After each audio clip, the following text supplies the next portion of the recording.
السلام عليكم، يا رب تكونوا بخير. فيديو النهارده ان شاء الله هنعمل فيه الغريبه. هنعملها بمقادير بسيطه وسهله وهتطلع معانا مظبوطه قوي ودايبه كده وزي بتاعه المحلات. وادي النتيجه قدامنا، حلوه قوي، ناعمه كده وجميله زي الجاهزه واحسن كمان. وكمان هنقول لو بصمت او شققت منك او ساحت ايه العلاج بتاعها. يلا بينا نشوف عملناها ازاي. بس الاول لو مش مشتركه في القناه اشتركي وفعلي الجرس وما تنسيش اللايك. يلا بينا نسمي الله ونصلي على الرسول عليه افضل الصلاه والسلام ونشوف عملناها ازاي. انا هعمل نص كيلو دقيق. النص كيلو دقيق هياخد معايا 350 جرام من السمنه السايحه، اي نوع سمنه بتستخدميها. ال 350 جرام دول بالمج بتاع الشاي هيبقى كوبايتين الا ربع. انا معايا الكوبايتين، كل كوبايه ناقصه عقله صباع، يعني لو حطيناهم على بعض الاتنين هيكونوا كوبايتين الا ربع. دول المقادير المظبوطه لنص كيلو دقيق. نص كيلو دقيق هيكون 3 مجات ونص.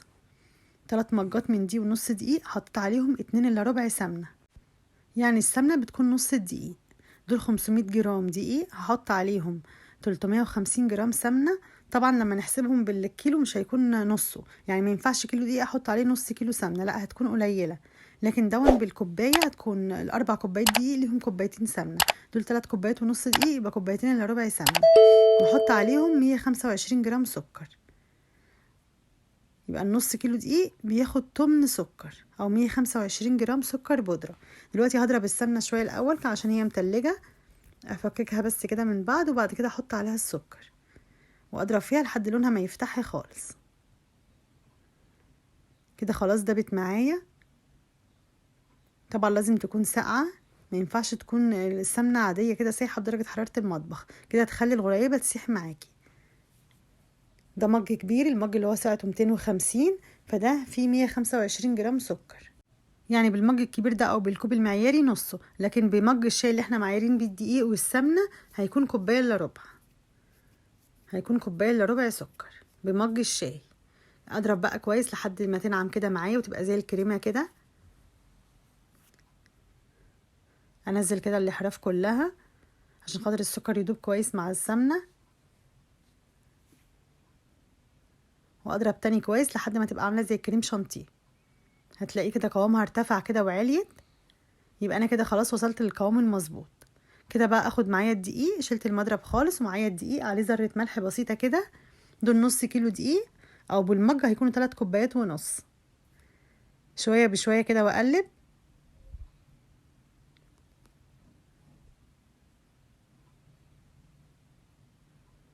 احط شويه بشويه من الدقيق واقلب لحد ما اشرب كده السمنه والسكر الدقيق كله. كده خلاص شلت الاسباتولا بقى وهعجن بايدي، طبعا مش عجين، تقليب بس كده. اشرب الدقيق بقى بالسمنه والسكر اللي انا عملته ده، الكريمه اللي انا عملتها بالسمنه والسكر دي. اقلب على طول، اشرب بس الدقيق. لازم اخليني اقلب لحد العجينه ما تنعم خالص معايا، تاخد معايا حوالي 10 دقايق تقليب. هي كده المقادير مظبوطه قوي، مش محتاجه اي حاجه تاني. اقلب فيها على طول وكل شويه اختبرها كده. حطيت بقيه الدقيق كده خلاص، النص كيلو كله.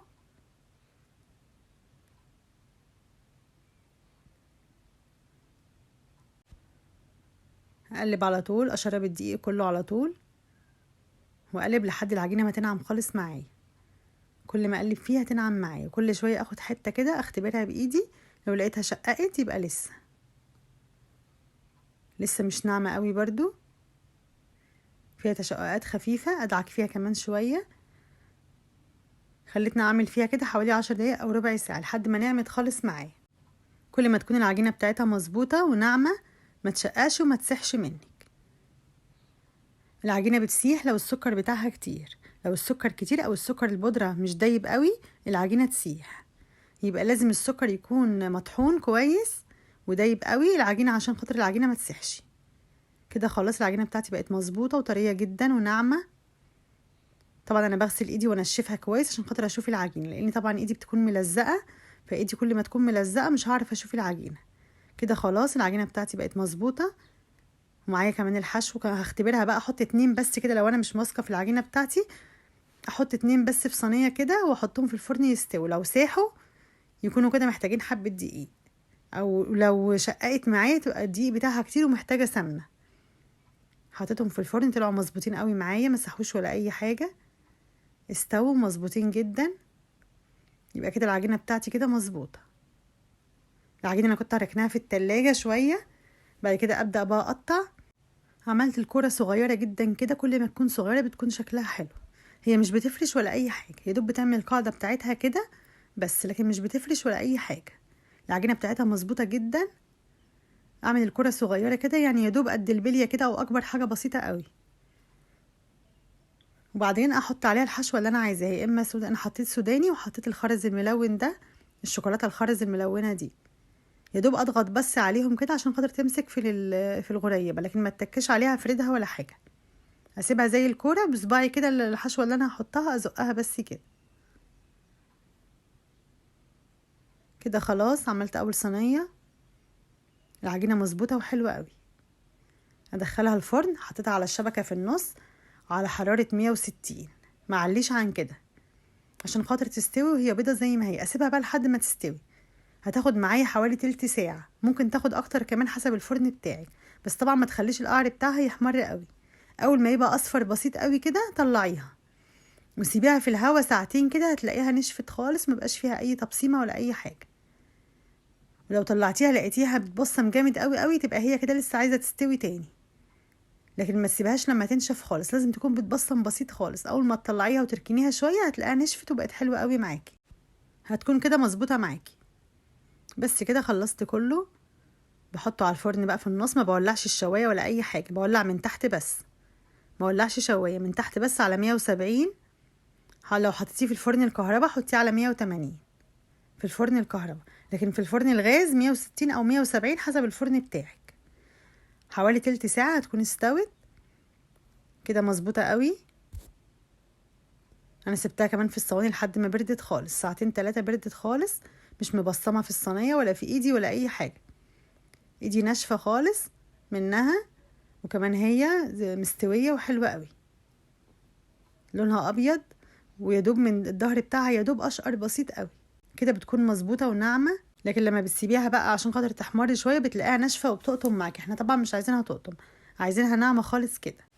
بعد ما بردت عندي خالص في الصواني طلعتها وسبتها ساعتين 3 كده، بردت خالص.